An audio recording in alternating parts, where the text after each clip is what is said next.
Hi friends, आज हम बात करेंगे प्राचीन भारत के इतिहास के एक महत्वपूर्ण टॉपिक का नाम है हमारे सिंधु घाटी सभ्यता या अंग्रेजी में जिसे कहते हैं इंडस वैली सिविलाइजेशन, शॉर्ट में जिसे आईवीसी कहा जाता है। इसके बारे में काफी डिटेल से जानने की कोशिश करेंगे। आप हमारे साथ बने रहिए ताकि आपको इसके बारे में जानकारी मिल सके। शुरुआत करते हैं आज का टॉपिक। सिंधु घाटी सभ्यता क्या है? विश्व की सबसे प्राचीनतम सभ्यताओं में से एक है, जो क्या है अपने उन्नत शहरी या जो नगरीय नियोजन या और साथ ही साथ देखें तो सुदृढ़ जो जल निकासी व्यवस्था है, इसके लिए विशेष रूप से जानी जाती है। आप इसे याद रखेंगे कि ये हमारी सिंधु घाटी सभ्यता किसके लिए जानी जाती है। यह दो चीजें खास है। इसमें पहली चीज तो क्या है कि ये नगरीय सभ्यता है। दूसरी चीज, इसके पास क्या थी? सुदृढ़ जल निकासी व्यवस्था थी। इन दो चीजों को आप याद रखेंगे। आगे भी काफी डिटेल से इनके बारे में जानेंगे हम। साथ ही साथ क्या है, यह एक कांस्य युगीन सभ्यता थी। इसके बारे में आपको पता होना चाहिए। शुरुआत करते हैं आज का टॉपिक में आगे का। सबसे पहले देखते हैं हम खोज उत्खनन सिंधु घाटी सभ्यता के बारे में। सबसे पहले देखें 1826 में क्या हुआ। चार्ल्स मेनन ने पहली बार सिंधु घाटी सभ्यता के स्थलों पर प्रकाश डाला, अर्थात इसके बारे में सबसे पहले बताने का काम किसने किया? 1826 में चार्ल्स मेनन ने, जिसने इस सभ्यता, जो प्राचीन सभ्यता है, इसकी ओर सबका ध्यान आकर्षित किया। जब सबसे पहले चार्ल्स मेनन ने इसके बारे में बताया तो सबका ध्यान क्या है? सिंधु घाटी सभ्यता की तरफ जाता है।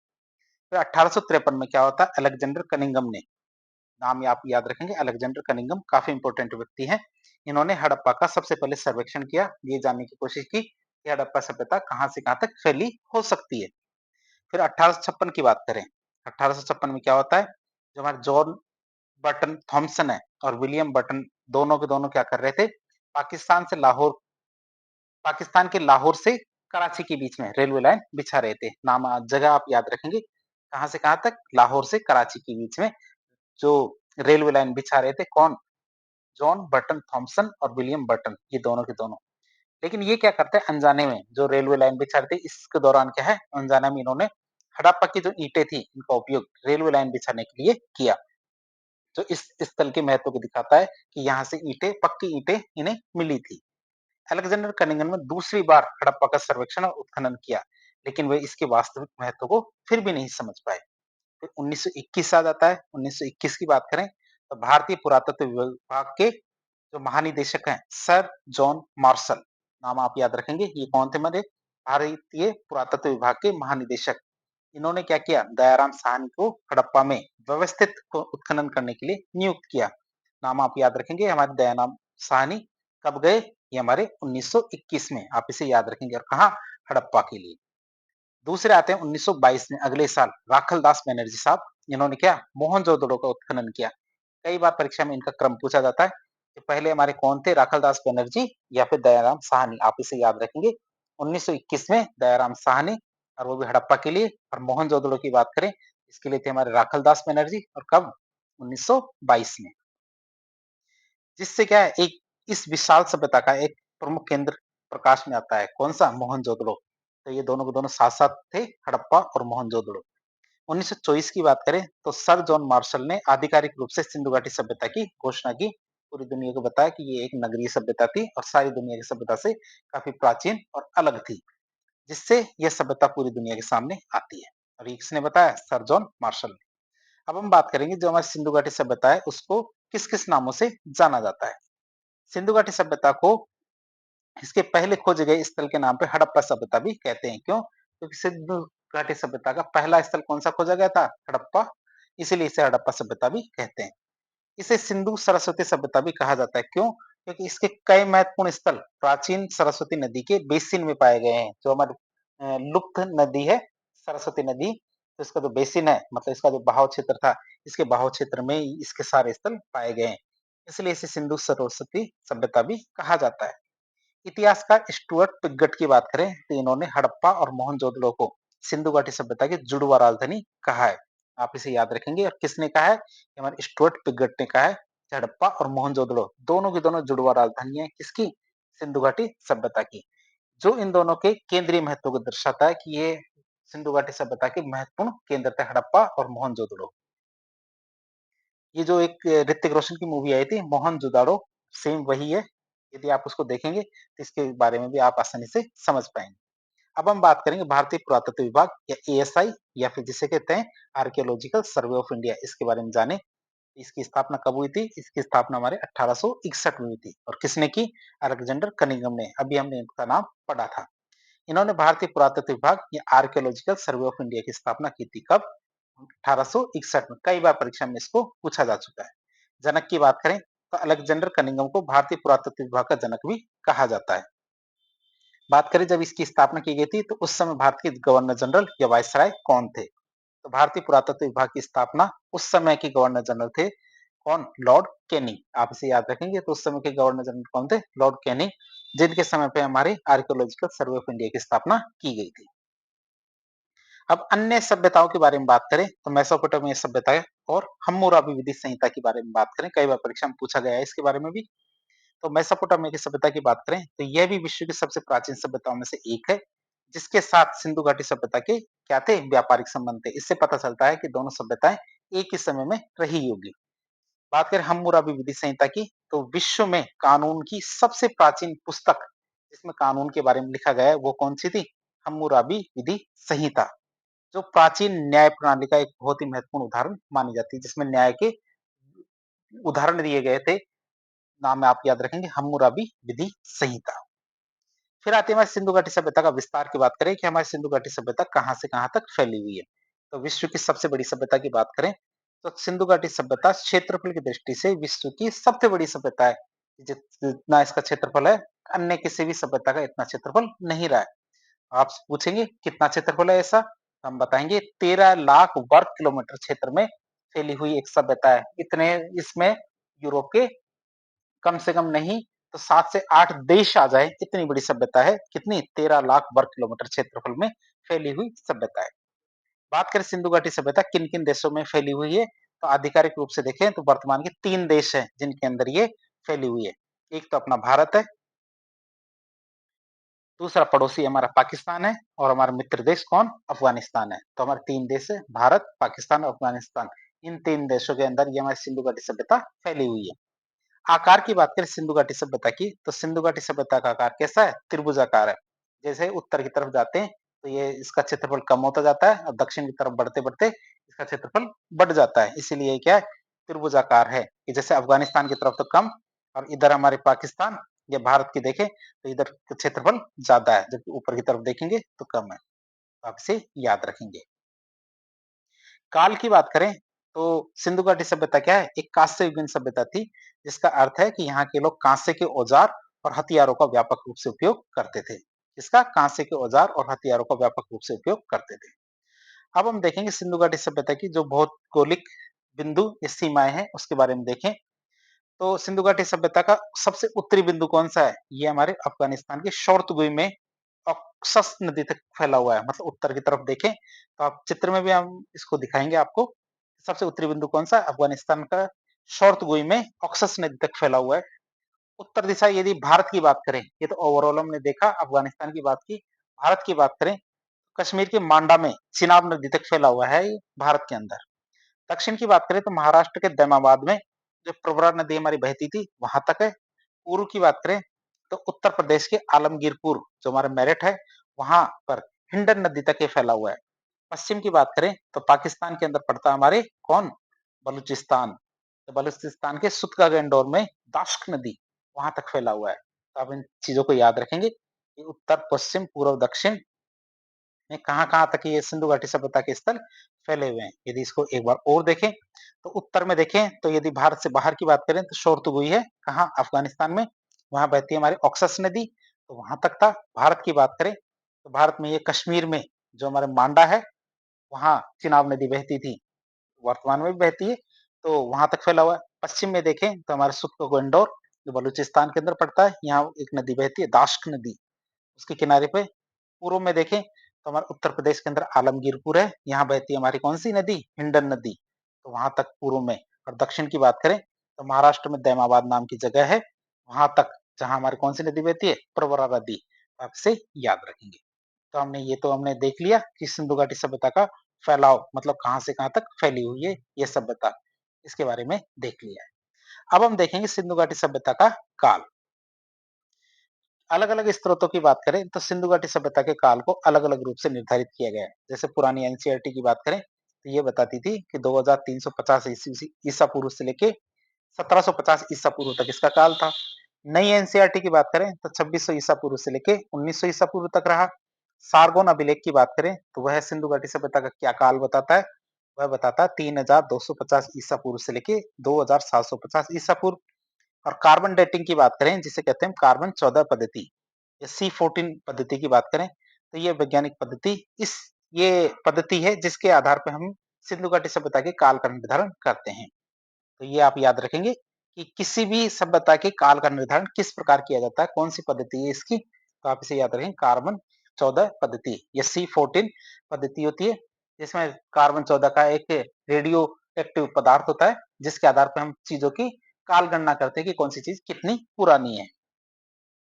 तो यह वैज्ञानिक पद्धति पुरातात्विक अवशेषों की आयु निर्धारण के लिए प्रयोग की जाती है। आप इसे याद रखेंगे, जो कार्बन 14 पद्धति है यह कार्बन डेटिंग पद्धति है जिसके अंदर क्या किया जाता है कि पुरातात्विक अवशेषों की आयु निर्धारण की जाती है।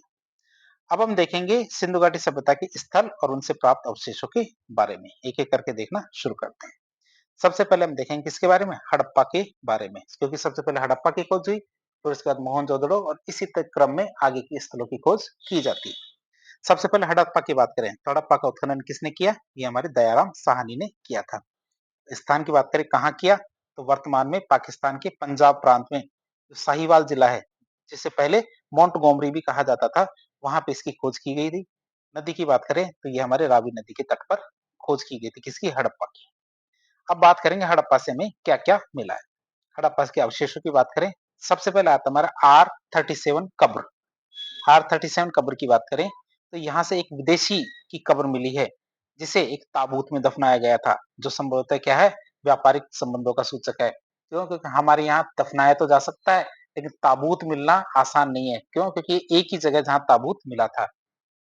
अब आप सोचेंगे ताबूत कैसे, जैसे ये है तो ताबूत इस तरह का ही होता है, आपने वर्तमान की मूवीज के अंदर भी देखा होगा, जिसमें क्या है, दफनाया गया व्यक्ति कैसा है, विदेशी व्यक्ति है। और कब्रिस्तान का नाम क्या है? R37 कब्रिस्तान। फिर आता है इक्का गाड़ी। इक्का गाड़ी क्या है? एक खिलौना गाड़ी का रूप है जिसमें एक जानवर होता है जिसे पीछे काठ या मतलब जो पीछे जो घोड़ा गाड़ी होती है, ऊंट गाड़ी होती है, उसी प्रकार एक इक्का गाड़ी मिली है जो मिट्टी की बनी हुई है। फिर श्रृंगार पेटिका की बात करें तो सौंदर्य प्रसाधनों से संबंधित, जिसके अंदर मनके मिले हैं, तो एक ऐसी पेटिका मिली है जिसमें सौंदर्य से संबंधित चीजें जैसे मनके हैं, सीप है, तो इस तरह की चीजें मिली है। फिर स्वस्तिक का निशान, स्वस्तिक का निशान तो आप समझते हो, स्वस्तिक का निशान जैसे हमारे पवित्र निशान है जो सनातन धर्म के अंदर, तो ये स्वस्तिक का निशान है और इसको हल्का सा टेढ़ा कर दिया जाए, जैसे इस तरह कर दिया जाए, तो आप समझ सकते हैं ये किसका निशान है। ये हमारे जो नाजी थे, हिटलर, इसका निशान हुआ करता था, तो स्वस्तिक का निशान है। तो ये भी हमें यहाँ से मिला है। ये धार्मिक महत्व का प्रतीक है जो आज भी चलता है, सनातन धर्म में भी चलता है। फिर अन्नागारों की बात करें तो रावी नदी के तट पर 2 लाइनों में 12 बड़े अन्नागार, अन्नागार का मतलब जहां अनाज को स्टोर या संग्रह किया जाता है, अनाज भंडार गृह मिले कितने? 12। आप इसे भी याद रखेंगे। चित्र में मैं आपको इसको दिखा देता हूँ 2 लाइन में किस तरह से मिले हैं। जैसे ये चित्र है तो इसमें एक लाइन में तो ये है, दूसरी लाइन में ये है, तो ये क्या है, अवशेष ही मिले हैं और इसका अंदाजा हम लगा सकते हैं कि अन्नागार थे, और जो तो 2 लाइनों में है। आप इसे याद रखेंगे। मैं इसको जूम आउट कर देता हूँ ताकि आप इसको ठीक से समझ सकें। चीज़ों को आप पॉज़ करके या रोककर ध्यान से देख सकते हैं और साथ ही साथ आप नोट्स भी बनाते रहें। बात करें चबूतरे और श्रमिक आवास की, तो जो हमारे अन्नागार है, अन्नागारों के पास चबूतरे और श्रमिक आवास मिले हैं, जो क्या संगठित श्रम और अनाज प्रसंस्करण का संकेत देते हैं कि जो अनाज भंडारण से संबंधित जो श्रमिक थे वो वहीं रहते थे। साथ ही साथ प्रसंस्करण भी किया जाता था। प्रसंस्करण का मतलब है अनाज की सफाई, कटाई और जो उसको ग्रेडिंग की जाती है, अच्छा अनाज अलग किया जाता है और जो खराब अनाज होता है उसको अलग किया जाता है। इन चीजों को हम प्रसंस्करण कहते हैं। तो ये भी वहीं किया जाता था। दूसरा स्थल आता है हमारे मोहनजोदड़ो। मोहनजोदड़ो की बात करें, इसका उत्खनन हमारे राखालदास बनर्जी के द्वारा किया गया था। स्थान की बात करें तो पाकिस्तान के सिंध प्रांत के जो लरकाना जिला है वहां पे इसका ये सभ्यता पाई गई थी। कौन सी? मोहनजोदड़ो। यदि आप इसके बारे में ठीक से समझना चाहते हैं तो एक मूवी है मोहनजोदाड़ो, ये हमारी मूवी है ऋतिक रोशन की, तो इसको आप देख सकते हैं। बात करें मोहनजोदड़ो की, तो इसका शाब्दिक अर्थ है मृतकों का टीला। क्या है इसका शाब्दिक अर्थ? मृतकों का टीला, अर्थात मोइनजोदड़ो या मोइनजोदड़ो, जिसे मृतकों का टीला भी कहा जाता है। कई बार परीक्षाओं में आ चुका है। मोहनजोदड़ो को क्या कहा जाता है? मृतकों का टीला। जैसे हमारे राजस्थान की एक सभ्यता थी कालीबंगा सभ्यता, तो कालीबंगा सभ्यता को क्या कहा जाता था? काले रंग की चूड़ियां। उसी तरह मोहनजोदड़ो को क्या कहा जाता है? मृतकों का टीला। अब हम बात करेंगे मोहनजोदड़ो से हमें कौन कौन से अवशेष प्राप्त हुए हैं। अवशेषों की बात करें, सबसे पहले आता है विशाल स्नानागार। इसके बारे में तो आपने काफी ज्यादा सुना होगा, और डिटेल से इसको एक बार देख लेते हैं। आकार की बात करें तो 39 बाई 23 बाई 8 फीट का इसका आकार है। विशेषताओं की बात करें तो उत्तर और दक्षिण दिशा में नीचे उतरने के लिए चौड़ी सीढ़ियां हैं। चित्र में भी आप देख सकते हैं कि ये हमारी सीढ़ियां हैं, एक तरफ ये सीढ़ियां हैं, एक तरफ ये सीढ़ियां हैं। तो उत्तर और दक्षिण में उतरने के लिए दोनों तरफ क्या है? चौड़ी चौड़ी सीढ़ियां बनी हुई है। जल के रिसाव को रोकने के लिए बिटुमिनस का लेप, बिटुमिनस मतलब जो हमारा कोलतार होता है, डामर जिसे हम कहते हैं, तो उसका लेप किया गया है। वर्तमान में भी ये पद्धति हम काम में लेते हैं। जो छत से पानी का रिसाव होता है, बारिश के पानी के रिसाव को रोकने के लिए हम डामर का लेप लगाते हैं। तो आप सोच सकते हैं ये पद्धति आज से कितने समय पहले सिंधु घाटी सभ्यता के टाइम पे भी अपनाई जा रही थी। ये रिसाव को रोकने के लिए किसका उपयोग कर रहे थे? बिटुमिनस या कोलतार का लेप किया जाता था। उत्तर की बात करें, उत्तर में 6 वस्त्र बदलने के लिए कक्ष बनाए गए हैं। यदि आप चित्र को भी और ध्यान से देखेंगे तो आपको ये कक्ष देखने को मिलेंगे। तो 6 कक्ष बनाए गए उत्तर की दिशा में, और ये कक्ष किस में काम आते थे? वस्त्र बदलने के लिए काम आते थे। तीन तरफ की बात करें, तीन तरफ बरामदा और उसके पीछे कई कक्ष बनाए गए थे। मतलब जो हमारी धर्मशालाएं होती है, धर्मशालाओं में बड़े बड़े बरामदे बनाए जाते हैं। तो इसमें तीन तरफ तो बरामदे हैं, एक तरफ क्या है? 6 कमरे बने हुए हैं। बात करें इनमें पानी की, पानी की आपूर्ति कहाँ से की जाती थी? तो पानी की आपूर्ति के लिए पास में कुएं बनाए गए थे, वहां से पानी निकाला जाता था और इसके अंदर भरा जाता था। अब हम बात करें स्नानागार की, तो इसका उपयोग किस में किया जाता था? इसका उपयोग संभवतः धार्मिक अनुष्ठान होते थे, यज्ञ किए जाते थे, उसके लिए इसका इस्तेमाल किया जाता था। सर जॉन मार्शल की बात करें तो उन्होंने उस समय की, मतलब तत्कालीन समय की आश्चर्यजनक इमारत बताया था। किसे? ये विशाल स्नानागार को। किसके अनुसार? Sir John Marshall. कई बार परीक्षाओं में आ चुका है। फिर एक और अगला टॉपिक आता है हमारा नर्तकी की मूर्ति। ये भी हमें वहीं से मिली है। नर्तकी की मूर्ति आप हर एंगल से देख सकते हैं। ये नर्तकी की मूर्ति है, जिसको हम थोड़ा जूम करके भी आपको दिखाएंगे। बात करें नर्तकी की मूर्ति किस तरह से बनी है, ये हमारा लॉस्ट वैक्स तकनीक है, जिसे मोम लुप्त तकनीक भी कहते हैं, उसके माध्यम से बनाई गई है। इसको आप यूट्यूब पर डाल के देख सकते हैं कि लॉस्ट वैक्स तकनीक के माध्यम से मूर्तियों का निर्माण किस प्रकार किया जाता है। बात करें हमारी नर्तकी की मूर्ति किस धातु की बनी हुई है, तो हमारे कांस्य धातु की बनी हुई मूर्ति है।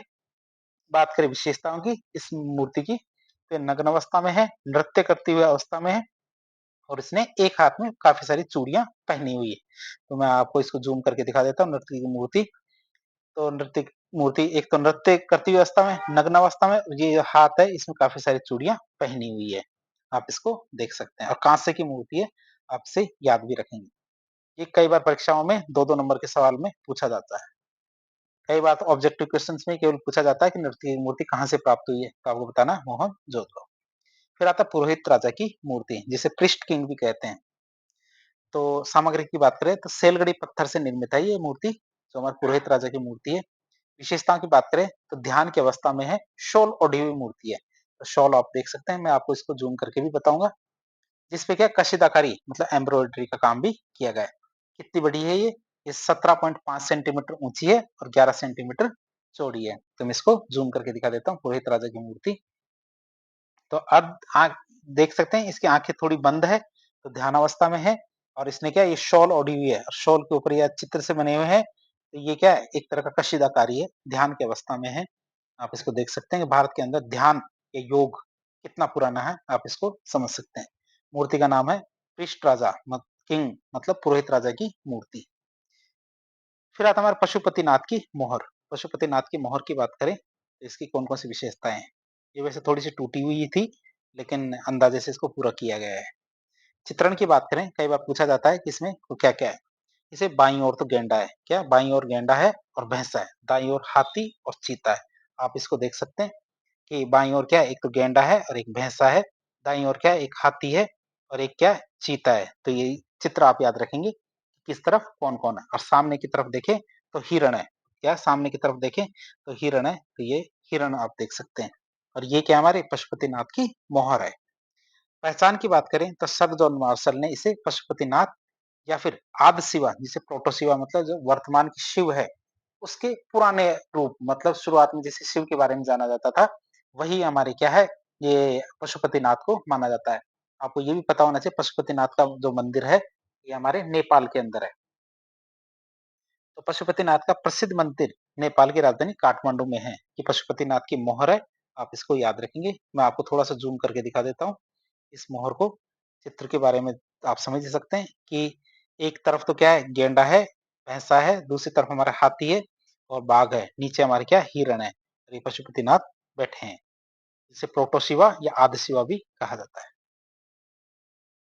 बात करें विशाल अन्नागार की। विशाल अन्नागार की जिसे ग्रेट ग्रैंडरी कहते हैं, तो अनाज भंडारण के लिए बड़ी-बड़ी संरचनाएं बनाई गई थी, जहाँ अनाज का भंडारण किया जाता था। बात करें विश्वविद्यालय की, तो हमारे विश्वविद्यालय या यूनिवर्सिटी के सबूत भी वहां से मिले हैं, जिससे पता चलता है कि वो शिक्षा व्यवस्था के संकेत है कि उस समय पढ़ाई पर काफी ज्यादा ध्यान दिया जाता था। सूती कपड़े के सबूत, तो कपास की खेती और वस्त्र निर्माण का प्रमाण भी वहां से मिला है। हाथी का कपालखंड, तो हाथी के अस्तित्व का प्रमाण है ये, कि हाथी के बारे में वो जानते थे। वैसे हमने पशुपतिनाथ की मोहर में भी ये चीज चीज को देखा है, इसमें हाथी का चित्र बना हुआ है, तो हाथी के बारे में जानते थे और हाथी वहां मौजूद था। फिर मेसोपोटामिया की मोहर की बात करें, इसके बारे में हमने शुरू में भी देखा था कि मेसोपोटामिया की सभ्यता और सिंधु घाटी सभ्यता दोनों समकालीन थी। अब ये बातें हमें कैसे पता चलती है, क्योंकि जो हमारे मोहनजोदाड़ो की सभ्यता है, वहां से हमें एक बेलनाकार मोहर मिली है। क्या है? बेलनाकार मोहर मिली है। बेलनाकार मोहर मतलब जो बेलन होता है उसी प्रकार की। तो इससे हमें पता चलता है कि हमारी जो सिंधु घाटी सभ्यता थी, इसके विदेशी व्यापारिक संबंध भी थे। इस चीज के सबूत हमें इससे मिलते हैं और ये बेलनाकार मोहर है। घोड़े की बात करें, घोड़े के दांत की, तो घोड़े के अस्तित्व पर बहस है कि वो घोड़े के बारे में जानते थे या नहीं जानते थे, लेकिन घोड़े के बारे में कुछ जानने के कुछ सबूत तो हमें मिले हैं। फिर शंख का पैमाना, माप तोल के लिए किसका पैमाना काम में लेते थे, वो शंख को पैमाने के रूप में काम में लेते थे। कब्रिस्तान की बात करें तो यहाँ से मोहनजोदड़ो से कब्रिस्तान का अभाव पाया गया है, तो इसका मतलब ये तो है नहीं कि कब्रिस्तान नहीं है तो वहां लोग मरते नहीं होंगे। इसका सभी ने अंदाजा लगाया कि मोहनजोदड़ो से किसी भी कब्रिस्तान के अवशेष नहीं मिले, जिससे ये अनुमान लगाया जाता है कि वहां पे क्या है, दाह संस्कार का प्रचलन रहा है, गाड़ने का या फिर दफनाने का प्रचलन नहीं रहा है। अगला हमारा स्थल आता है कौन सा, लोथल। इससे पहले हमने दो स्थल देख लिए, मोहनजोदड़ो और हड़प्पा। इनके बारे में, दो चीजों के बारे में तो हमने देख लिया है, लेकिन अब देखेंगे हम किसके बारे में, लोथल के बारे में। लोथल के उत्खनन के बारे में बात करें तो हमारे रंगनाथ राव या एस आर राव है, इनके द्वारा लोथल का उत्खनन किया गया था। चित्र में आप देख सकते हैं लोथल के बारे में। स्थान की बात करें, लोथल का उत्खनन कहाँ किया गया है, तो गुजरात राज्य में जो भोगवा नदी है इसके किनारे ये हमारे लोथल स्थल मौजूद है। आप जो हमारी स्थल है उनको नदियों के नाम से भी साथ याद रखेंगे, क्योंकि परीक्षा में पूछा जाता है कौन से नदी के किनारे कौन सा स्थल पाया गया है। जैसे हमारा लोथल है, ये भोगवा नदी के किनारे पाया गया है। जैसे चित्र में भी आप देख सकते हैं कि ये भोगवा नदी है। विशेषता की बात करें तो ये लोथल क्या है, एक व्यापारिक नगर था। लोथल की बात करें, यहाँ से हमें क्या क्या मिला है, तो सबसे पहले गोदीवाड़ा या डॉकयार्ड मिला है। गोदीवाड़ा डॉकयार्ड की बात करें तो सिंधु घाटी सभ्यता की सबसे बड़ी कृति मानी जाती है हमारी कौन सी, गोदीवाड़ा या डॉकयार्ड, जो समुद्री व्यापार का केंद्र हुआ करता था। आप इसे याद रखेंगे कि जैसे हमारे देख सकते हैं कि जैसे ये नदी है, तो यहाँ से इस पानी को लाकर यहाँ रोका गया था, इसे डॉकयार्ड कहते हैं। मैं इसको जूम करके आपको दिखाता हूँ ताकि आप इसको ठीक से समझे। जैसे ये है, ये हमारा लोथल स्थल है। लोथल स्थल में जैसे ये छोटे-छोटे जहाज आ रहे हैं, छोटे-छोटे जहाज आ रहे हैं, तो जिस जहाज को यहाँ पे व्यापार करना होगा, वो इस गोदीवाड़ा है, ये वाला गोदीवाड़ा बनाया गया है। इसके अंदर आते थे जहाज, अपना सामान यहाँ उतारते थे। ये गोडाउन्स है बहुत सारे, तो इनके अंदर सामान रखा जाता था। तो ये हमारे सिंधु घाटी सभ्यता के केवल केवल लोथल स्थल है। यहाँ की विशेषता मानी जाती है कि ये यहाँ पे पाया गया है और ये कहाँ, हमारे गुजरात के अंदर है। और कहाँ, भोगवा नदी के किनारे। बात करें मनके बनाने के कारखाने की, तो मनके मतलब जो मोती है उसका उत्पादन केंद्र भी यहाँ लोथल में था। बाजरा चावल के साक्ष्य की बात करें तो यहाँ से बाजरे के एकमात्र साक्ष्य और चावल के साक्ष्य मिले हैं। तो आपसे याद रखेंगे कि बाजरे के बारे में केवल और केवल लोथल के अंदर पता चला था और चावल के बारे में भी यहीं से पता चला है, जो कृषि की विविधता को दर्शाता है कि यहाँ पे अलग अलग प्रकार की कृषि की गई थी।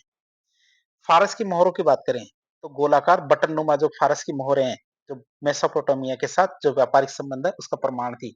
इससे पहले में हमने मोहनजोदाड़ो की सभ्यता देखी थी, जिसके अंदर हमने गोलाकार नहीं बेलनाकार मोहर देखी थी। यह भी हमारी मेसोपोटामिया सभ्यता के साथ व्यापारिक संबंधों को दर्शाती है। उसी प्रकार फारस की जो मोहरें हैं, जैसे ये गोल मोहरें हैं, ये भी हमें वहीं से मिली है। फिर घोड़े की मृण मूर्ति के बारे में बात करें तो मिट्टी की बनी घोड़े की मूर्तियां जो आप देख सकते हैं, ये घोड़े छोटे-छोटे घोड़े की मूर्तियां होती थी। फिर चक्की के 2 पार्ट अनाज पीसने के उपयोग आते थे। ये कार्ट तो आप देख सकते हैं, ये घोड़े हैं, छोटे-छोटे घोड़े हैं और पीछे कार्ट है, मतलब घोड़ा बग्गी जिसे कह सकते हैं। फिर नावों के मॉडल की बात करते हैं, नौकायन और व्यापारिक गतिविधियों के संकेत भी यहीं से मिले हैं। विशेषता की बात करें तो लोथल एकमात्र ऐसा सिंधु घाटी सभ्यता का स्थल है जहां घरों के दरवाजे मुख्य मार्ग पर खुलते थे। मैं आपको एक और बता देता हूँ, आगे जब हम इसकी नगरीय व्यवस्था के बारे में देखेंगे सिंधु घाटी सभ्यता की, तो उसमें क्या खासियत आती है। वहां ये खासियत आती है कि जैसे कि ये घर है, जैसे सॉरी कि जैसे एक घर की लाइन ये है, दूसरे घर की लाइन ये है और ये बीच में क्या है, बीच में जैसे मान लीजिए रोड है, बीच में क्या है, रोड है कि जैसे ये रोड है बीच में, बीच वाला ये रोड है, तो घर की गेट क्या है, इधर की तरफ खुलेंगे, मेन रोड की तरफ नहीं खुलते हैं। घरों के गेट क्या है, मेन रोड की तरफ नहीं खुलते हैं। जैसे हमारे यही वाला मॉडल हमारे चंडीगढ़ के अंदर भी अपनाया गया है। चंडीगढ़ शहर की स्थापना के दौरान भी क्या है, तो मेन रोड की तरफ क्या है, घर नहीं खुलते। लेकिन लोथल एक ऐसी जगह है जहाँ पे घरों के दरवाजे क्या है, मेन रोड की तरफ खुलते हुए दिखाए गए हैं, जबकि सिंधु घाटी सभ्यता के अंदर ऐसा नहीं देखा गया है। आप इसे याद रखेंगे, कई बार परीक्षा में इसको पूछा जा चुका है। अगला स्थल आता है हमारा कौन सा, धोलावीरा। धोलावीरा के बारे में बात करें तो इसकी खोज हमारे 1967 में जगरती जोशी के द्वारा की गई थी। उत्खनन की बात करें तो रविंद्र सिंह बिष्ट के द्वारा इसका उत्खनन किया गया है। कब से कब तक, 1990 से 2005 के बीच में इसका उत्खनन किया गया है। स्थान की बात करें तो गुजरात के कच्छ जिले के वन्य अभ्यारण्य के कच्छ मरुभूमि के खादरबेट द्वीप है, वहां पे इसका उत्खनन किया गया है। तो स्थान भी आप याद रखेंगे कहाँ पे, गुजरात के कच्छ जिले के वन्य अभ्यारण्य है, तो वहां पे कच्छ मरुभूमि के पास में एक द्वीप है, द्वीप का नाम है खादिर बेट द्वीप। आप इसे याद रखेंगे, द्वीप का नाम क्या है, हमारे खादिर बेट द्वीप है। यहाँ से हमें धौलावीरा सभ्यता मिली है और काफी बड़ी सभ्यता है। क्षेत्रफल की बात करें धौलावीरा की तो लगभग 120 एकड़ में ये फैली हुई है। भौगोलिक स्थिति की बात करें तो मनसर जलधारा और मनहर जलधारा, दो जलधाराएं हैं, उनके बीच में यह सभ्यता है। यह शहर किसी नदी के किनारे नहीं है बल्कि जल संचयन पर निर्भर करता है। इस तरह आप देख सकते हैं कि जैसे ये कोई नदी है, ये कोई नदी है, अब इससे दो जलधाराएं निकली है, जैसे एक तो जलधारा ये निकली है और एक जलधारा ये निकली है। जैसे ये मनसर जलधारा है और ये मनहर जलधारा है, उनके दोनों के बीच में ये एक खाली जगह है त्रिभुजाकार, तो यही हमारे धोलावीरा सभ्यता है। आप इसे याद रखेंगे क्यों, और खास से देखे तो ये नदी से थोड़ा दूर है, मेन नदी पे नहीं है, ये नदी की दो जल धाराओं के बीच में है। और कितना बड़ा है ये, 120 एकड़ के अंदर फैला हुआ है।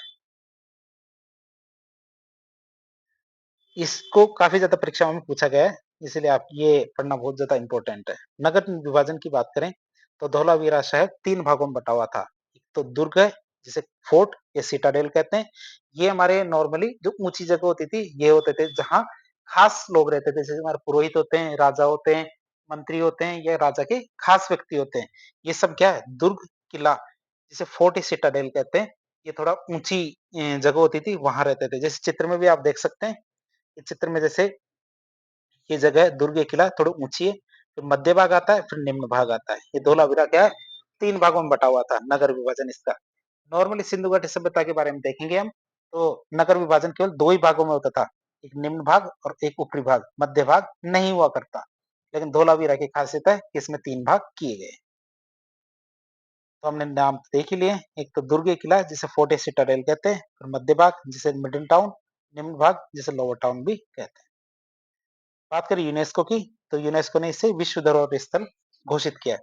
हाल ही में या वर्तमान में यूनेस्को ने गुजरात के धोलावीरा स्थल को भारत के 40वें विश्व धरोहर स्थल के रूप में घोषित किया है।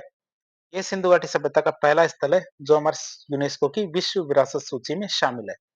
और भारत का 39वां विश्व धरोहर स्थल तेलंगाना का रामप्पा मंदिर था। आप इसे याद रखेंगे, 39वां तो हमारे तेलंगाना का रामप्पा मंदिर है और 40वां कौन सा हमारे धोलावीरा। अब हम देखेंगे धोलावीरा से में कौन-कौन से अवशेष प्राप्त हुए हैं। बात करें धोलावीरा की, तो सबसे पहले बात करें तो 16 कृत्रिम जलाशयों की।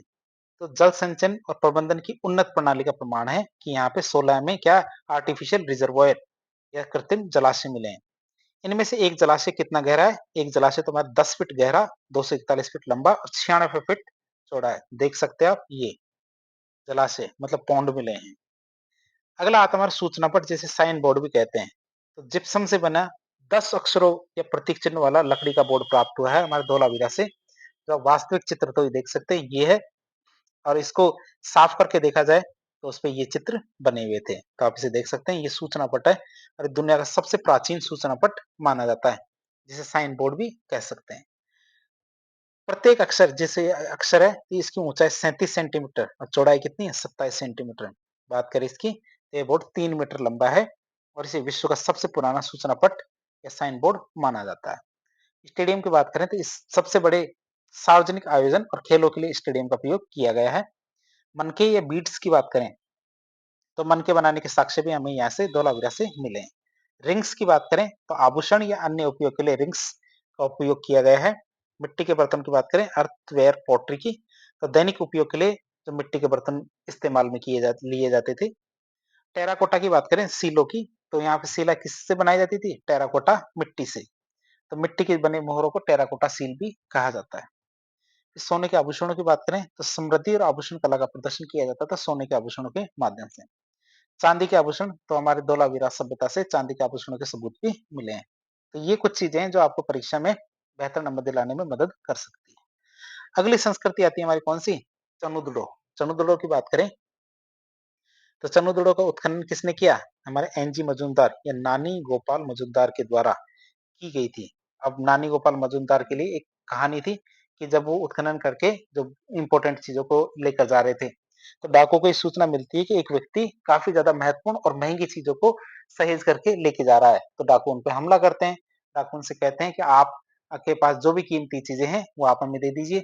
बाद में पता चलता है कि उनके पास से कुछ भी नहीं निकलता, तो डाकू उनकी हत्या कर देते हैं, जबकि वो चीजें जो उनके पास थी वो काफी ज्यादा महत्वपूर्ण थी, सोना चांदी हीरे जवाहरात से भी।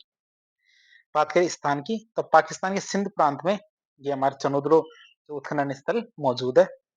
विशेषता की बात करें तो चनोदड़ो एक औद्योगिक नगरी थी जो विशेष रूप से हस्तशिल्प और उत्पादन के लिए प्रसिद्ध थी। उत्पादन की चनोदड़ो की बात करें, चनोदड़ो से कौन कौन से अवशेष मिले हैं? तो मन के बनाने का कारखाना, तो बड़ी संख्या में मन के मतलब जो मोती उत्पादन के प्रमाण यहाँ से मिले हैं। कुत्ते के द्वारा बिल्ली का पीछा करने के सबूत, तो कई बार परीक्षा में पूछा गया है कि कुत्ते के द्वारा बिल्ली का पीछा करने के सबूत कौन से उत्खनन स्थल से प्राप्त हुए हैं? एक पक्की ईंट है, तो उस ईंट पर ऐसे पदचिन्ह मिले हैं जिससे ये चीज पता चलती है। फिर लिपस्टिक के अवशेष, तो सौंदर्य प्रसाधन के उपयोग का प्रमाण भी हमें चनोदड़ो से मिलता है। कार्नेलियन मनके के अवशेष, तो कार्नेलियन एक महत्वपूर्ण पत्थर था जिसका उपयोग करके मनके बनाए जाते थे, आपसे याद रखेंगे। तो ये कुछ चीजें जो हमें चनोदड़ो से प्राप्त हुई है। फिर आता है सुरकोटडा या सुरकोटडा या कोटदा ये भी कह सकते हैं। तो इसके बारे में देखें तो कहाँ से मिली है ये सभ्यता, मतलब ये इसका उत्खनन कहाँ से किया गया है? तो भारत के गुजरात राज्य के कच्छ जिले में इसका उत्खनन किया गया। स्थल का नाम है हमारे सुरकोटडा या कोटदा। बात करें इसके अवशेषों की, तो इसको किस लिए जाना जाता है? क्योंकि यहाँ से घोड़े की हड्डियां मिली है। घोड़े की हड्डियां मिली है, ये कई परीक्षाओं में पूछा जा चुका है। हालांकि सिंधु घाटी सभ्यता के लोगों को सामान्यतः घोड़े के बारे में पता नहीं था, लेकिन एक स्थल है सुरकोटडा, वहां से इसके बारे में अवशेष मिले हैं। वे इससे अपरिचित थे। यह अवशेष एक अपवाद और बाहरी प्रभाव का संकेत हो सकता है कि घोड़े के बारे में वो जानते नहीं थे, लेकिन किसी टाइम पे कोई बाहर से कोई घोड़ा लाया गया होगा, नहीं तो घोड़ा वहां नहीं था। फिर अगली सभ्यता आती है हमारे कुणाल, या कुणाल कह सकते हैं, कुणाल भी कह सकते हैं। स्थान की बात करें तो हमारे हरियाणा राज्य में ये सभ्यता पाई गई थी। अवशेषों की बात करें तो यहाँ से चांदी के 2 मुकुट मिले हैं जो धातु कर्म और आभूषण कला में उनकी निपुणता को दिखाते हैं। कहाँ से? कुणाल से। तो आप याद रखें कुणाल से क्या मिले हमें? चांदी के 2 मुकुट मिले हैं। फिर लेपिस लाजुली की बात करें तो उसके अवशेष मिले। लेपिस लाजुली क्या है? एक नीले रंग का पत्थर होता है, बहुत ही कीमती पत्थर है, जिसको आयात किया गया था कहाँ से? अफगानिस्तान से। जो उनके व्यापारिक नेटवर्क को बताता है कि उनका व्यापार अफगानिस्तान तक भी था। ये कहाँ है सभ्यता? ये हमारे हरियाणा के अंदर है। अगली सभ्यता आती है हमारी दामाबाद। दैमाबाद की बात करें 8वीं सभ्यता, तो दैमाबाद कहाँ है? भारत के महाराष्ट्र राज्य के अहमदनगर जिले में स्थित है दैमाबाद। अवशेषों की बात करें तो दैमाबाद से हमें 4 रथ मिले हैं, कांस्य के बने हुए, याद रखना, कांस्य के बने हुए 4 रथ मिले हैं। यदि आपसे सिंधु घाटी सभ्यता की मूर्तिकला के बारे में पूछा जाए, तो आपको इन रथों का भी उल्लेख करना है। इससे पहले जैसे हमने पुरोहित राजा की मूर्ति देखी, इससे पहले नर्तकी की मूर्ति देखी, तो उसी प्रकार ये कांस्य के 4 बने हुए रथों के बारे में भी आपको बताना है। तो धातु कण और संभवतः परिवहन और धार्मिक उद्देश्यों के लिए उनके जो उपयोग है, उनके बारे में बताता है। कि जैसे ये भैंसे का रथ है, ये हाथी का रथ है, ये भी किसी शायद घोड़े का रथ है, तो इस तरह 4 रथ मिले हैं। आप इसको याद रखेंगे कि रथ कहाँ से मिले हमें? दैमाबाद से। फिर आता है रोजडी या रोजदी। रोजदी की बात करें तो भारत के गुजरात राज्य के सौराष्ट्र जिले में स्थित है रोजदी। अवशेषों की बात करें तो हाथी के सबूत मिले हैं, हाथी के अस्तित्व और संभवतः उसके उपयोग के प्रमाण भी हमें रोजडी से मिले हैं। ग्राफिटी के साक्ष्य की बात करें तो दीवारों और अन्य सतहों पर खरोचे या चित्र मिली हैं, जिसे हम क्या कहते हैं? ग्राफिटी कहते हैं।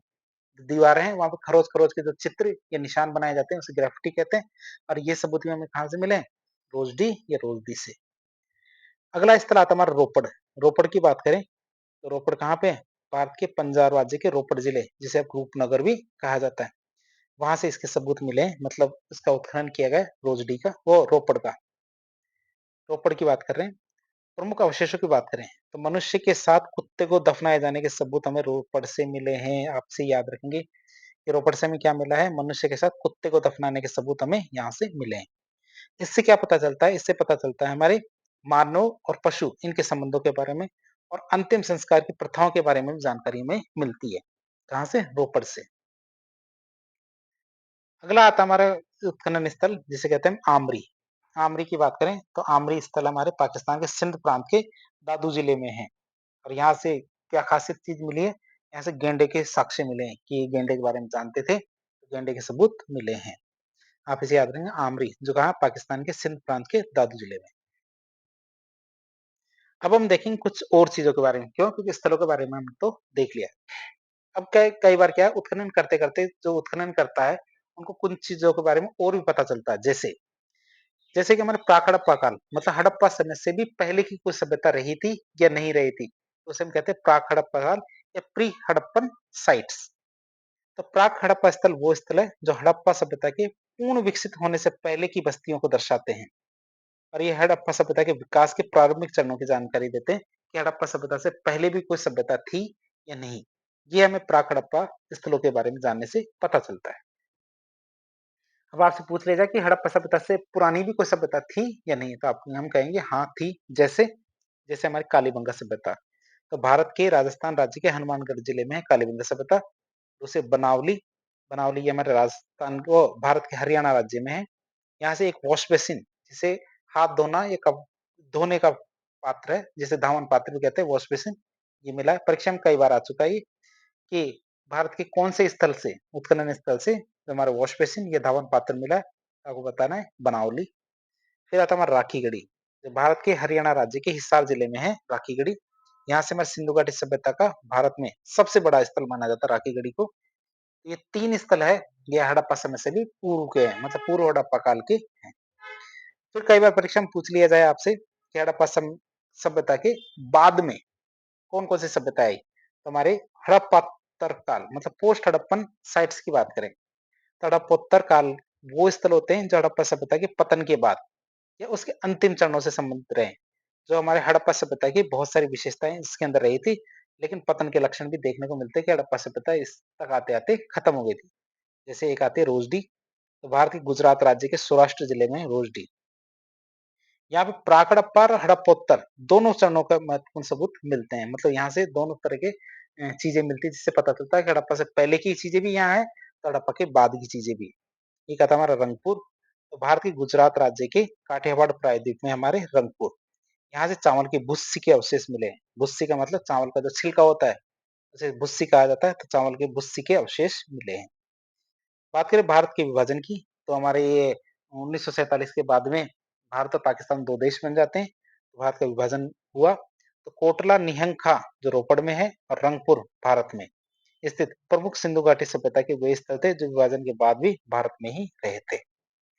अब हम देखेंगे अफगानिस्तान की, कि अफगानिस्तान में सिंधु घाटी सभ्यता के कौन-कौन से स्थल है, उनके बारे में देखें। तो एक तो हमारा शोरतुगई है और एक मुंडी गाक है। तो शोरतुगई और मुंडी गाक की बात करें, तो ये दोनों स्थल अफगानिस्तान में स्थित तो सिंधु घाटी सभ्यता के महत्वपूर्ण केंद्र रहे थे। शोरतुगई की बात करें तो शोरतुगई से नहरों के साक्ष्य भी मिले हैं। इसके नहरों के सबूत या नहरों के साक्ष्य भी मिले हैं, जो सिंचाई के लिए जल प्रबंधन को दिखाता है कि वहां पे नहरों का उपयोग सिंचाई के लिए किया गया था। अब सिंधु घाटी सभ्यता को जिसके लिए जाना जाता है, मतलब नगर नियोजन के लिए सिंधु घाटी सभ्यता को जाना जाता है, उसके बारे में देखें। तो विश्व की पहली नगरीय सभ्यता मानी जाती है सिंधु घाटी सभ्यता। तो सिंधु घाटी सभ्यता अपनी विशिष्ट जो हमारा नगर नियोजन है इसके लिए प्रसिद्ध है, जो इसे विश्व की पहली नगरीय सभ्यता बनाता है। नगरों के विभाजन की बात करें तो सिंधु घाटी सभ्यता के नगर सामान्यतः कैसे दो भागों में बटे होते थे। एक तो पूर्वी भाग होता था, जहाँ लोग रहते थे, मतलब सामान्य लोग रहते थे, पूर्वी भाग जो निचला स्तर होता था। दूसरा पश्चिम भाग होता था, जिसे हमारे फोर्ट या सिटाडेल कहते थे। ये दुर्गीकृत होता था, मतलब थोड़ा ऊंचा था, ये ऊंचे टीले पर होता था, जिसे हमारे गढ़ या फिर दुर्ग कहा जाता था। गढ़ मतलब सिटाडेल या फोर्ट कहा जाता था। यह संभवतः कौन रहते थे, शासक वर्ग रहता था, या महत्वपूर्ण जो प्रशासनिक अधिकारी होते थे उनके भवन हुआ करते थे। तो इस तरह हम देख सकते हैं सिंधु घाटी सभ्यता के दो भाग हुआ करते थे, एक पूर्व का और एक पश्चिम का। चार दीवारी की बात करें तो नगर के दोनों ही भाग या दोनों हिस्से जो उच्चा और नीचा, तो पूर्वी भाग और पश्चिम भाग दोनों के दोनों हिस्से क्या चार दीवारी से घिरे हुए होते थे। जिससे ये पता चलता है कि दोनों स्तर, मतलब जो हमारे महत्वपूर्ण प्रशासनिक अधिकारी होते थे और एक सामान्य जन है, उनकी सुरक्षा की जाती थी। सड़क के नियोजन की बात करें, सड़क के स्वरूप की बात करें, तो सिंधु घाटी सभ्यता की सड़कें एक दूसरे को समकोण पर काटती थी, मतलब 90 डिग्री के कोण पर। मतलब एक सड़क ये है तो दूसरी सड़क ये है, तीसरी सड़क ये है, इस तरह की सड़कें हुआ करती थी, एक दूसरे को क्या 90 डिग्री के कोण पे काटा करती थी। जैसे हमारे जो चेस होता है, चेस मतलब शतरंज होता है, उसमें भी इसी प्रकार की जो व्यवस्था होती है, मतलब क्रॉस, जिससे शहर ग्रिड पैटर्न पे बने, ग्रिड का मतलब एक जालीनुमा पैटर्न पे बने हुए थे। जैसा कि वर्तमान में शतरंज के बोर्ड हुआ करते हैं, उनमें भी ऐसा ही देखने को मिलता है। बात करें घरों के दरवाजे की, तो सिंधु घाटी सभ्यता में घरों के दरवाजे मुख्य मार्ग पर नहीं खुलते थे, बल्कि कहाँ गलियां होती थी, गलियों में खुलते थे। लेकिन हमने इसका पहला अपवाद देख चुके हैं। सिंधु घाटी सभ्यता का एक स्थल है लोथल, वहां पे एकमात्र घर मिला है जिसके दरवाजे मुख्य मार्ग पर खुलते थे, न कि गली के अंदर। घरों की संरचना की बात करें तो जो भी घर हुआ करते थे उसमें 3 से 4 कमरे हुआ करते थे, साथ साथ रसोई घर और आंगन भी होता था। आप देख सकते हो 3 BKH भी कह सकते हैं इसको, 3 BKH भी कह सकते हैं इसको। तो ऐसा नहीं है कि वो छोटे छोटे घरों में रहते थे, बड़े बड़े घर होते थे, 3 से 4 कमरे हुआ करते थे, रसोई घर होता था, आंगन होता था। बात करें सीढ़ियों की, तो ऐसा नहीं है कि उनको सीढ़ियों के बारे में पता नहीं था। तो उसकी बात करें तो सिंधु घाटी सभ्यता के लोगों को सीढ़ियों का भी ज्ञान था, जो हमारे इससे पता चलता है कि उस समय की इमारतें, कुछ ही इमारतें तो कम से कम बहुमंजिला हुआ करती थी, मतलब एक मंजिल से ज्यादा। फिर कुओं के साक्ष्य, कुओं के सबूत की बात करें तो कुछ घरों से कुओं के साक्ष्य या कुएं के सबूत भी मिलते हैं। मोहनजोदड़ो से लगभग 700 कुएं प्राप्त होते हैं, जो पानी की उपलब्धता को दर्शाता है कि पानी की कोई कमी नहीं थी, पानी की व्यवस्था पूर्ण थी। फिर उत्कृष्ट जल निकासी व्यवस्था की बात करें, जिसके लिए सिंधु घाटी सभ्यता को जाना जाता है। सिंधु घाटी सभ्यता के नगरों में उत्कृष्ट जल निकासी व्यवस्था होती थी। मुख्य मार्ग की बात करें तो मुख्य मार्ग पर नालियों को साफ करने के लिए मैनहोल या जो हमारे चेम्बर्स होते हैं वर्तमान में सीवरेज के अंदर, तो वैसे हुआ करते थे। और नालियों को ईंटों से ढक दिया जाता था ताकि उसके अंदर गंदगी ना जाए। तो स्वच्छता और इंजीनियरिंग के कौशल को दर्शाता है। आज से देख सकते हो लगभग 2500 साल पहले की हम बात कर रहे हैं। ईंटों के प्रयोग की बात करें तो सिंधु घाटी सभ्यता के लोग सामान्यतः पक्की ईंटों का प्रयोग करते हैं। ईंटों के आकार की बात करें, इनका अनुपात होता था 1, 2 और 4। जैसे एक तो ये हमारी ऊंचाई होती थी, 2 चौड़ाई होती थी, और 4 क्या होती है लंबाई होती थी। तो इस तरह की ईंटें हुआ करती थी। वर्तमान में भी इसी तरह ईंटें होती है कि एक तो ये है, दो ये है और 4 ये है। अब बात करें हमारे सिंधु घाटी सभ्यता की राजनीतिक स्थिति की। सिंधु घाटी सभ्यता की राजनीतिक स्थिति के बारे में बात करें तो सिंधु घाटी सभ्यता की राजनीतिक स्थिति के बारे में जानकारी का अभाव है कि वहां की राजनीति कैसी हुआ करती थी। क्यों? क्योंकि कोई स्पष्ट अभिलेख या शासक की पहचान अब तक भी नहीं हो पाई है। लेकिन एक अंदाजा लगाया जा सकता है। क्या अंदाजा है? जो पुरोहित वर्ग है उसी के पास शासन रहा होगा, मतलब वही शासन करता था। या एक व्यापारी वर्ग है जिसके द्वारा शासन किया जाता था। तो ये केवल अंदाजा है, लेकिन अंदाजे सही भी हो सकते हैं, गलत भी हो सकते हैं। अब हम देखेंगे सिंधु घाटी सभ्यता की सामाजिक स्थिति के बारे में। परिवारों की बात करें तो परिवार समाज संभवतः कैसे होते थे? मात्र सत्तात्मक, और वो भी कैसे? संयुक्त परिवार हुआ करते थे। क्यों? क्योंकि बड़ी संख्या में मातृ देवियों की मूर्तियां मिली है। पितृ देवता की इतनी नहीं मिली जितनी हमारी मातृ देवियों की मिली है, जिससे पता चलता है मात्र सत्तात्मक संयुक्त परिवार हुआ करते थे। फिर आता समाज के विभाजन की। समाज क्या सामान्यतः चार भागों में बटा हुआ था, और वो कौन कौन से थे? इसमें हमारा पुरोहित, योद्धा, व्यापारी और श्रमिक, तो इस तरह चार भागों में बटा हुआ समाज था। समाज की बात करें, समाज कैसा था? शांति प्रिय समाज था। तो सिंधु घाटी सभ्यता का समाज एक शांति प्रिय समाज था। क्यों? क्योंकि हथियारों के अवशेष कम मिले हैं, या फिर कई जगह तो नहीं मिले हैं। हथियार नहीं मिलने का मतलब है कि सभी लोग शांति से रहते थे। क्या था? श्रृंगार और आभूषण की। तो पुरुष और महिलाएं दोनों ही श्रृंगार किया करते थे, जवाहरात पहनते थे, और उनके कलात्मक और सौंदर्य बोध को दिखाता है ये चीज कि तो पुरुष और महिलाएं दोनों के दोनों क्या है? श्रृंगार करते थे और जेवरात पहनते थे। खान पान की बात करें तो सिंधु घाटी सभ्यता के लोग शाकाहारी और मांसाहारी दोनों प्रकार के थे। मनोरंजन की बात करें तो लोगों का प्रिय खेल मुर्गों की लड़ाइयां और शतरंज का खेल हुआ करता था। कई बार परीक्षा में पूछा जाता है सामाजिक समाज के बारे में कि वो जो लोग मरते थे, तो मरने के बाद तो उनके अंतिम संस्कार की कौन कौन सी विधियां अपनाते थे, तो हम इसके बारे में बताएंगे कि सिंधु घाटी सभ्यता में अंतिम संस्कार की तीन विधियां हुआ करती थी। एक तो होता था पूर्ण समाधान, दूसरा आंशिक समाधान, तीसरा दाह संस्कार। पूर्ण समाधान की बात करें तो व्यक्ति के साथ साथ उसकी जितनी भी वस्तुएं होती थी काम में लेने वाली दैनिक रूप से, उनको भी साथ में दफना दिया जाता था। दूसरा होता था आंशिक समाधान। तो शरीर के कुछ भागों को नष्ट होने के लिए पहले छोड़ दिया जाता था, कि जब जानवर खा लेते थे, पक्षी खा लेते थे, तो उसके बाद उसको दफनाया जाता था, कि जैसे जानवरों को खाए जाने के बाद दफनाया जाता है, इसे आंशिक समाधान कहते हैं। तीसरा होता है दाह संस्कार, जिसमें शव को जलाना शामिल होता है, जैसे हमने मोहनजोदड़ो में इस चीज को देखा था। एक कब्र मिली है जिसमें युग्मित समाधान देखने को मिला। युग्मित मतलब महिला और पुरुष दोनों को साथ साथ दफनाया गया है। तो सिंधु घाटी सभ्यता के स्थल लोथल से 3 और कालीबंगा से 1, आप याद रखेंगे। लोथल से कितने? 3 और कालीबंगा से 1 युग्मित समाधान मिलता है, जिसका अर्थ है पति पत्नी को एक साथ दफनाया गया है। ये कहाँ-कहाँ मिला हमें? लोथल से तो 3 मिले कब्रें ऐसी, और कालीबंगा से 1। सिंधु घाटी सभ्यता के जो लोग हैं उनकी आर्थिक स्थिति के बारे में बात करें तो अर्थव्यवस्था कैसी थी? सिंधु घाटी सभ्यता में कृषि आधारित अर्थव्यवस्था थी, और अधिशेष उत्पादन होता था, मतलब जरूरत से ज्यादा उत्पादन किया जाता था, जिससे ही व्यापार हुआ है। फसलों की बात करें तो गेहूं, सरसों, चना, मटर, खजूर, तरबूज, जौ, तिल, इस प्रकार की फसलें उगाई जाती थी। चावल और बाजरे की बात करें तो सामान्यतः सिंधु घाटी सभ्यता के लोगों को चावल और बाजरे का ज्ञान नहीं था, लेकिन लोथल एक ऐसी जगह है जहां से हमें चावल और बाजरे के सबूत, साक्ष्य मिले। और रंगपुर जो हमारे गुजरात में पड़ती है, वहां से चावल की भुस्सी, मतलब चावल का जो छिलका है, वो मिला है। लेकिन ये क्या है? जो क्षेत्रीय विभिन्नता हो सकती है कि कुछ जगह पाया गया हो, कुछ जगह नहीं पाया गया हो। फिर सिंचाई की बात करें तो हमारे शोरतुगुई जगह है, कहाँ? अफगानिस्तान में। वहां से नहरों के सबूत मिले हैं, और धौलावीरा से जलाशय के सबूत मिले। जलाशय मतलब पौंड या तालाब है, उसके सबूत मिले हैं, जो हमें क्या बताता है कि उस समय उन्नत सिंचाई प्रणाली थी। पशुपालन की बात करें तो सिंधु घाटी सभ्यता के लोग पशुपालन भी किया करते थे, और उनका प्रिय पशु कौन सा होता था? ये हमारे बैल, भैंस, बकरी, भेड़, खरगोश, सुअर, इस प्रकार के जो पशु होते थे उस समय प्रिय पशु हुआ करते थे। लेकिन परीक्षा में तो उल्टी चीज पूछी जाती है, क्या?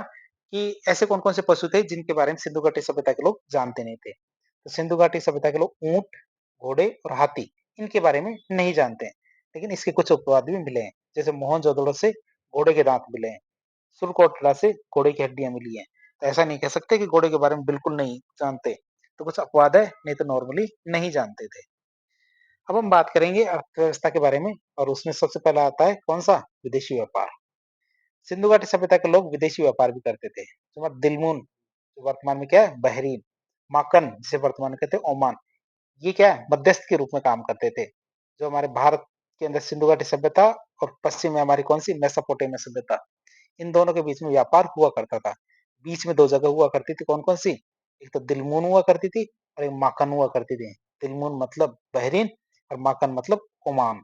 यहाँ पे हमारे व्यापारी रुकते थे, फिर हमारे यहाँ रुकते थे, और फिर जाके मेसोपोटामिया में जाके क्या व्यापार किया करते थे। ये पुराने नाम है, थोड़े से आप इसको एडजस्ट कर सकते हैं। बात करें हमारी मुद्रा व्यवस्था की, तो सिंधु घाटी सभ्यता में मुद्रा व्यवस्था का प्रचलन नहीं था। व्यापार कैसे होता था? वस्तु विनिमय के माध्यम से किया जाता था कि इधर हमने वस्तु दी, दूसरी तरफ से हमने वस्तु ली। पैसा नहीं हुआ करता था। धातुओं के ज्ञान की बात करें तो सिंधु घाटी सभ्यता के लोग सोना, चांदी और कांसे इस प्रकार की धातु का उपयोग करते थे। वे लोहे के बारे में नहीं जानते थे। क्यों? क्योंकि लोह युद्ध इसके बाद आता है। सिंधु घाटी सभ्यता के बाद आता है हमारा लोह युद्ध। लोहे के बारे में इनको जानकारी नहीं थी। शंख उद्योग की बात करें तो सिंधु घाटी सभ्यता के स्थल बालाकोट से शंख उद्योग के अवशेष मिल रहे हैं। यह शंखों के बारे में पता चलता है, जो विशेष शिल्पों के विकास को दिखाता है। फिर सारगोन अभिलेख की बात करें तो सारगोन अभिलेख मेसोपोटामिया से प्राप्त हुआ है। ये हमारे सिंधु घाटी सभ्यता के साथ उसके जो व्यापारिक संबंध है उसके बारे में बताता है कि हमें सारगोन अभिलेख जो कहाँ है, मेसोपोटामिया में। वहां से हमें पता चला है कि मेसोपोटामिया जो सभ्यता थी इसकी व्यापारिक संबंध किससे हुआ करते थे? ये हमारे सिंधु घाटी सभ्यता से हुआ करते थे। अब हमें सारगोन अभिलेख से कुछ चीजें प्राप्त पता चली है। जैसे एक शब्द आता है उसके अंदर मेलुहा। मेलुहा का मतलब क्या है? सारगोन अभिलेख में सिंधु घाटी सभ्यता का नाम लिखा गया क्या? मेलुहा। फिर नाविकों के देश की बात करें तो सारगोन अभिलेख के अनुसार मेलुहा नाविकों का देश है, मतलब यहाँ नाविक रहते हैं। तो समुद्री व्यापार में उनकी निपुणता को दिखाता है। फिर हाजा पक्षी, जिसे क्या कहते हैं? मोर पक्षी। तो अभिलेख के अनुसार मेलुहा हाजा पक्षी मोर के लिए प्रसिद्ध है। हाजा पक्षी को क्या कहते हैं? मोर। तो उसके लिए प्रसिद्ध है। कपास की बात करें तो सारगोन अभिलेख में कपास को सिंडन कहा गया है। और खास बात यह है क्यों?